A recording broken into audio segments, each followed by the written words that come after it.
Good morning. मैं doctor Rashmi Sharma, department of zoology, SPC government college Ajmer. आज हम पढ़ेंगे एनवायरमेंटल फैक्टर्स। इकोलॉजी का ये टॉपिक है। एनवायरमेंटल फैक्टर्स बहुत इम्पॉर्टेंट टॉपिक है। जिस भी अपन एनवायरनमेंट में रहते हैं उसमें कौन कौन से फैक्टर्स हैं जो एनिमल लाइफ को या प्लांट लाइफ को इन्फ्लुएंस करते हैं। दो तरह के एनवायरमेंटल फैक्टर्स होते हैं, abiotic factors and biotic factors. Abiotic factors में प्लांट्स हैं, एबायोटिक फैक्टर्स में water, air, soil, nutrition, light, temperature, pressure, wind, ये सारे फैक्टर्स आते हैं एबायोटिक फैक्टर्स में। और बायोटिक फैक्टर्स में अपने आते हैं जो लिविंग हैं, प्लांट्स और एनिमल्स, वो सारे बायोटिक फैक्टर्स में आते हैं। एबायोटिक फैक्टर्स को अपन ने दो तरह के फैक्टर्स में डिवाइड किया है, physical abiotic factors and chemical abiotic factors.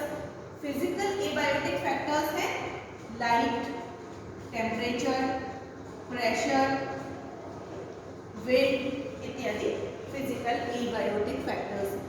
और केमिकल एबायोटिक फैक्टर्स हैं water, air, soil, type of soil, pH of soil, water, pH of water, nutrition, ये सारे हैं अपने केमिकल एबायोटिक फैक्टर्स।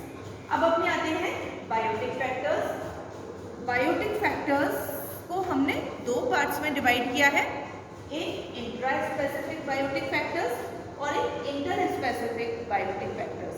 जो एक ही स्पीशीज के मध्य जो फैक्टर्स होते हैं वो इंट्रा स्पेसिफिक बायोटिक फैक्टर्स कहलाते हैं। जैसे कि एक ही स्पीशीज के जो एनिमल्स हैं वो ग्रुप बना रहे हैं, या फिर वो पेयर बना रहे हैं, या फिर वो कॉलोनी बना रहे हैं, और या फिर वो सोसाइटी बना रहे हैं। इस तरह के जो फैक्टर्स हैं ये हैं intra specific biotic factors. Inter specific biotic factors कौन से हैं? जो अलग अलग स्पीशीज के एनिमल्स या प्लांट्स के मध्य जो रिलेशनशिप है वो कहलाती है इंटर स्पेसिफिक बायोटिक फैक्टर्स। और इनमें कौन कौन सी आती है? जैसे कि न्यूट्रलिज्म है, उदासीनता है। दो स्पीशीज के एनिमल्स एक जगह पर रह रहे हैं और वो उदासीन होकर एक जगह पर रह रहे हैं, मतलब एक दूसरे के ऊपर किसी भी तरह का इफेक्ट नहीं डाल रहे, न तो किसी के लिए गेनफुल है न किसी के लिए हार्मफुल है। तो इस तरह के रिलेशनशिप को अपन कहेंगे उदासीनता या न्यूट्रलिज्म। दूसरी तरह की रिलेशनशिप है सहभोज्यता या कमेंसलिज्म। सहभोज्यता मतलब ईटिंग ऑन सेम टेबल, एक टेबल पर खाना खा रहे हैं। जैसे दो एनिमल्स हैं वो एक जगह पर साथ खा रहे हैं, साथ रह रहे हैं, तो उसे अपन कमेंसलिज्म में या सहभोज्यता में रखेंगे। ये एक दूसरे को किसी तरह का नुकसान नहीं पहुंचा रहे हैं, या तो एक दूसरे के प्रति उदासीन है या फिर एक दूसरे को किसी तरह का फायदा पहुंचा रहे हैं। इस तरह के रिलेशनशिप को अपन रखते हैं सहभोज्यता या कमेंसलिज्म। सहोपकारिता बहुत इंपॉर्टेंट है, क्योंकि इसमें दो तरह के एनिमल्स अलग अलग स्पीशीज के किसी एक जगह पर रह रहे हैं और किसी न किसी तरह से एक दूसरे को फायदा पहुंचा रहे हैं। स्पीशीज ए स्पीशीज बी को फायदा पहुंचा रही है और स्पीशीज बी जो है वो स्पीशीज ए को फायदा पहुंचा रही है। कोई भी स्पीशीज किसी की दूसरे के प्रति न तो उदासीन है न ही किसी को नुकसान पहुंचा रही है। इस तरह की रिलेशनशिप को अपन कहते हैं सहोपकारिता, म्यूचुअलिज्म। नेक्स्ट है प्रोटोकोऑपरेशन। इसमें दोनों स्पीशीज ए और बी जो है एक दूसरे को कोऑपरेट करती हैं और एक जगह पर रह रही हैं। इस तरह की रिलेशनशिप को अपन कहेंगे प्रोटोकोऑपरेशन। नेक्स्ट तरह की रिलेशनशिप है पैरासिटिज्म। पैरासिटिज्म से अपन भली भांति परिचित है। एक एनिमल दूसरे एनिमल के शरीर में रह रहा है और वहां से पोषक तत्वों का एब्जॉर्प्शन कर रहा है, तो वो पैरासाइट है। दूसरे एनिमल जिसके शरीर में वो रह रहा है वो होस्ट है, और पैरासाइट जो है वो होस्ट को किसी न किसी तरह से नुकसान पहुंचाता है, उसमें बीमारियां फैलाता है, उसका जो खाना है उसको एब्जॉर्ब कर लेता है, पोषण कर लेता है, और होस्ट पैरासाइट को अपने अंदर रहने की जगह दे रहा है, मगर पैरासाइट होस्ट को किसी न किसी तरह का नुकसान पहुंचाता है। तो हम इससे इस तरह से भी दर्शा सकते हैं प्लस और माइनस, क्योंकि एक स्पीशीज को तो इसमें फायदा हो रहा है उसे रहने की जगह मिल रही है, मगर दूसरी स्पीशीज जिसमें वो रह रहा है उसे नुकसान हो रहा है, उसमें वो बीमारी फैला रहा है। नेक्स्ट है प्रीडेशन।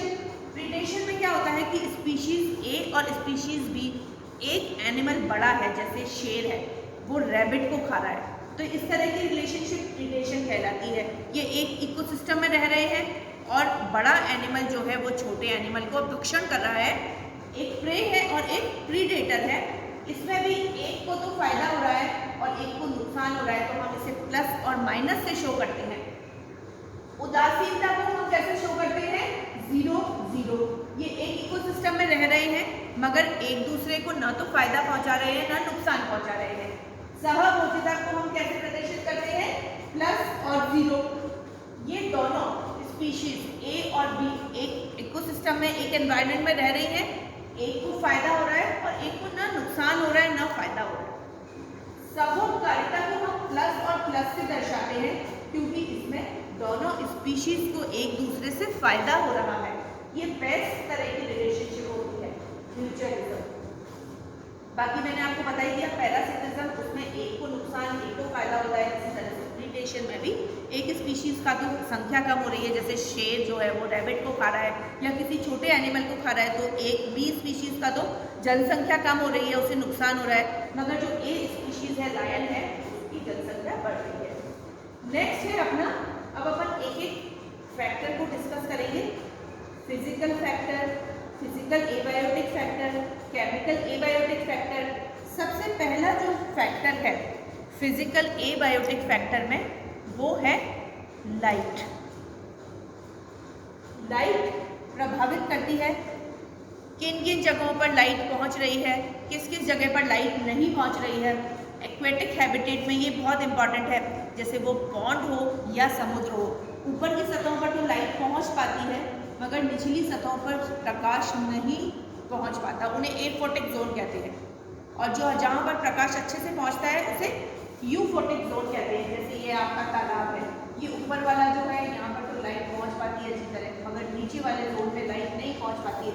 डिकम्पोजर्स होते हैं और इसमें ग्रीन प्लांट्स पाए जाते हैं। जहाँ लाइट पहुंच रही है वहाँ फोटोसिंथेसिस की क्रिया होती है, ग्रीन प्लांट्स पाए जाते हैं, मगर नीचे वाले जोन में एफोटिक जोन, इसे क्या कहते हैं अपन?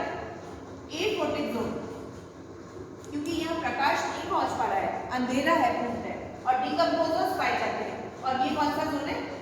यूफोटिक जोन, क्योंकि यहाँ पर उच्च मात्रा में प्रकाश पाया जा रहा है और ये यूफोटिक जोन है। इसी आधार पर अपन नेक्स्ट टर्न पर पढ़ेंगे, एक एक फिजिकल एबायोटिक फैक्टर लेंगे अपन नेक्स्ट टर्न पर, और उनके इकोसिस्टम या एनवायरनमेंट जहाँ पर भी है उन पर क्या इफेक्ट है ये अपन